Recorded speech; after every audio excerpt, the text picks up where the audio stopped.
Pernahkah kamu mendengar kisah seorang pemuda yang memilih jalan perjuangan, meski segala sesuatu dihadapinya melawan? Ini adalah kisah Sa'ad bin Abi Waqqas. Seorang pemuda yang tak hanya berani dalam perang, tapi juga dalam memilih jalan kebenaran. Sa'ad bin Abi Waqqas, seorang pemuda Mekah dari keturunan terhormat.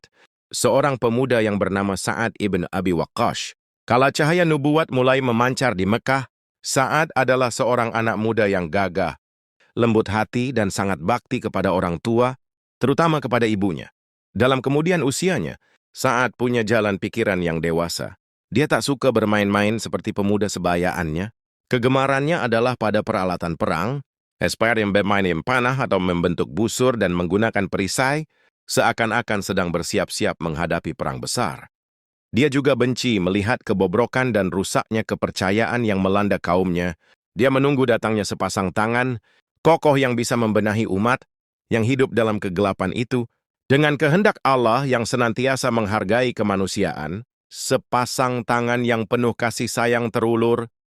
Tangan itu adalah tangan Muhammad ibnu Abdullah. Di dalam genggamannya tercakup karunia Allah yang tak pernah rusak, yaitu Kitabullah. Cepat sekali Sa'ad memenuhi panggilan hidayah dan kebenaran itu. Bahkan dia termasuk orang ketiga atau keempat yang memeluk Islam.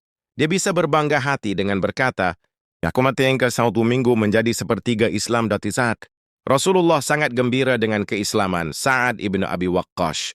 Karena dalam diri anak muda ini terdapat kecerdasan dan tanda-tanda kepahlawanan, Sani memberi tanda bahwa bulan sabit akan menjadi bulan sempurna dalam waktu dekat. Rupanya asal-usul Sa'ad yang terhormat itu menimbulkan rasa iri pada pemuda-pemuda Quraisy lain dan menghalangi mereka untuk mengikuti jalannya.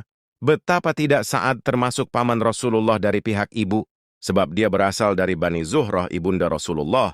Rasulullah sendiri sering membanggakan pamannya yang belia ini. Suatu hari beliau sedang duduk di antara para sahabat, melihat Sa'ad ibn Abi Waqqas datang. Beliau berkata, "Dia ini pamanku. Setiap orang boleh menunjukkan pamannya masing-masing, bukan?" Walau demikian, keislaman Sa'ad ibn Abi Waqqas tidaklah berjalan dengan mudah. Pemuda mukmin ini harus menanggung ujian yang keras dan berat, sampai-sampai Allah menurunkan ayat Al-Quran yang berkenaan dengannya. Berikut adalah penuturan Sa'ad. 3 hari sebelum masuk Islam, aku bermimpi seolah-olah tenggelam di dalam kegelapan yang pekat. Ketika aku sedang menggapai-gapai dalam gelap, muncullah cahaya bulan. Segera kuikuti bulan itu, lalu kulihat di depanku sudah ada orang yang mengikuti bulan itu. Mereka adalah Zaid ibn Haritsah, lalu Ali ibn Abi Thalib, dan Abu Bakar As-Siddiq. Aku bertanya kepada mereka, "Waqr, sejak kapan kalian di sini?" Mereka menjawab, "Orang baru beberapa saat yang lalu buat." Begitu matahari tinggi, aku mendengar bahwa Muhammad ibnu Abdullah telah menyiarkan kabar kepada Islam dengan sembunyi-sembunyi.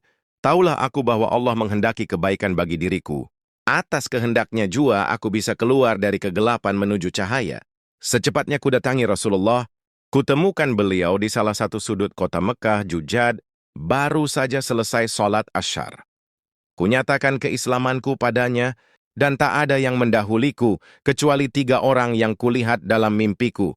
Ibuku sangat marah demi mendengar keislamanku. Mengingat karena aku seorang anak yang berbakti dan sayang padanya, dia langsung mengeluarkan ancaman keras, "Ya Sa'ad, agama apa yang kau anut sehingga mampu memalingkanmu dari agama ayah bundamu? Demi Allah tinggalkan agama barumu, atau aku akan mogok makan sampai mati. Hatimu akan hancur karena sedih dan menyesal, dan engkau akan dihina orang selama-lamanya." Aku berusaha melunakkannya. "Ibu, jangan lakukan itu. Aku benar-benar tak bisa menukar agamaku dengan agama apa saja." Namun ternyata ibuku sungguh-sungguh.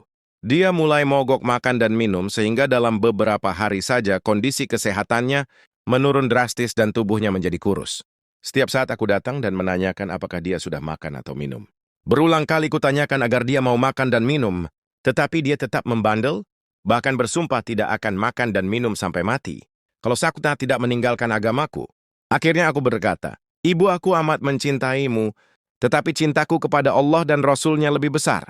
Demi Allah, seandainya ibu punya 1000 nyawa keluar satu persatu dari tubuh, aku tetap tidak akan melepaskan agamaku ini." Melihat kesungguhanku, ibu pun menyerah dan mau makan serta minum walaupun dengan terpaksa. Lalu turunlah ayat Al-Quran. "Dan jika keduanya memaksamu untuk mempersekutukan dengan aku sesuatu yang tidak ada pengetahuanmu, Tentang itu, maka janganlah kamu mengikuti keduanya, dan bergaulah dengan keduanya di dunia dengan baik. QS Luqman 15. Hari keislaman Sa'ad ibn Abi Waqqash merupakan hari yang paling penuh berkah bagi Islam dan Muslimin. Perang Badar merupakan saat penting bagi Sa'ad dan adiknya, Umair. Umair waktu itu masih anak-anak. Oleh karena itu, ketika Rasulullah berkeliaran memeriksa barisan, dia segera bersembunyi, khawatir ketahuan dan dipulangkan karena masih terlalu kecil. Memang tak lama kemudian Rasulullah melihatnya, dan dia dikeluarkan dari barisan. Umair kecil menangis terseduh-seduh sehingga Nabi merasa iba dan mengizinkannya ikut. Saat mempersiapkan segala sesuatu untuk adiknya, pedang dibuatkannya semacam pengikat di leher karena tubuh Umair masih begitu pendek. Kemudian kedua bersaudara itu berangkat berjuang fisabilillah dengan gembira saat kembali seorang diri. Umair ditinggalkannya di medan Badar untuk dititipkan kepada Allah. Pada perang Uhud, kubu muslimin berhasil diporak-porandakan oleh musuh. Hanya tersisa 10 orang yang tetap bertahan mendampingi Rasulullah saat termasuk di dalamnya. Dengan busur dan panahnya dia menghalau musuh dari Rasulullah. Bidikannya selalu tepat pada sasaran. Sehingga Rasulullah memberinya semangat, "Abidiklah Sa'ad, demi ayah bundaku." Sa'ad menjadikan kata-kata Rasulullah ini sebagai kebanggaan seumur hidup, sebab baru kali ini Rasulullah sampai menyebut kedua orang tuanya sebagai pengorbanan. Tapi puncak kejayaan Sa'ad ibn Abi Waqqash terjadi pada waktu Umar ibn Khattab menunjukkannya sebagai panglima pasukan Muslimin saat menghadapi Persia. Perang tersebut berhasil meruntuhkan kedaulatan Wiyat, negeri raksasa itu, dan menyapu habis paganisme sampai ke akar-akarnya. Untuk menghadapi Persia, Khalifah Umar ibn Khattab menulis surat kepada para stafnya di seluruh negeri agar mengirimkan bantuan moral maupun material untuk memperkuat pasukan. Siapa saja yang punya senjata, kuda unta atau pemikiran, syair-syair, pidato, dan lain-lain boleh membantu. Sejak itu bantuan dan utusan para pejuang terus mengalir ke Madinah setelah persiapan dianggap cukup. Al-Faruq bermusyawarah dengan beberapa sahabat, pilihan untuk menentukan panglima yang tepat untuk pasukan yang besar itu. Ternyata dengan suara bulat, mereka menjatuhkan pilihan kepada Sa'ad ibn Abi Waqqash. Menjelang keberangkatan pasukan, Umar ibn Khattab memberikan pesan-pesan terakhir. "Wahai Sa'ad yang berbangga sebagai paman dan sahabat Rasulullah, Allah tidak menghapuskan kesalahan dengan kesalahan, melainkan menghapuskan keburukan dengan kebaikan. Wahai Sa'ad, tak ada pendekat antara Allah dan manusia yang didasarkan pada keturunan. Manusia yang baik atau yang mulia atau yang hina semua sama di sisinya. Perbedaiannya hanya pada ketakwaan dan ketaatan. Pakailah apa yang dipakai oleh Rasulullah dan berpeganglah pada apa yang kau lihat pada Rasulullah, karena hal itu merupakan perintah." Pasukan yang penuh berkah itu pun berangkat. Di dalamnya ada 99 peserta Perang Badar, 315 peserta Bayatul Ridwan, 300 peserta Fat Makkah, penaklukan Mekah, dan 700 putra sahabat. Sa'ad ibn Abi Waqqash membuat pangkalan di Qadisiyah. Kaum muslimin bertekad menjadikan hari Al-Harir sebagai hari terakhir bagi Qadisiyah. Oleh sebab itu mereka mengepung musuh rapat-rapat, melingkar bagaian anting-anting.